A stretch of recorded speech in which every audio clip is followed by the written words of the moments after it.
আর 12 মাসিক কাটিমন গাছটি দেখুন, কাটিমন আম গাছটি দেখুন। আজকে তারিখ হচ্ছে ডিসেম্বর মাসের 2025 সালের ডিসেম্বর মাসের 29 তারিখ, 29 ডিসেম্বর। কিন্তু দেখুন মুকুল চলে এসছে, বিভিন্ন জায়গায় মুকুল চলে এসছে। দেখুন কীরকম 12 মাসি গাছ। আবার এখানে ধরেছে, ফলগুলো একটু বড় হয়েছে, দেখুন একটু ফলগুলো বড় হচ্ছে, গুটি ধরে গেছে, আবার মুকুল ধরেছে, আবার মুকুল দিচ্ছে। দেখুন কীরকম 12 মাসি আম গাছ।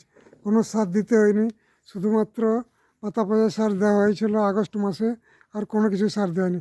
এদিকে ঘুরে দেখাচ্ছি, দেখুন এদিকে গুটি ধরে গেছে, এ দেখুন গুটিটা কত বড় হয়ে গেছে। এটা আমটা দেখুন, আম গাছটা কত মুকুল ধরেছে। দেখুন এই মুকুলগুলো চলে এসছে, কম কম ফল চলে এসছে। দেখুন এখানেও গুটি ধরেছে ছোটো ছোটো। দেখুন সত্যিই 12 মাসি কাটিমন গাছটার অদ্ভুত ফলন। দেখুন।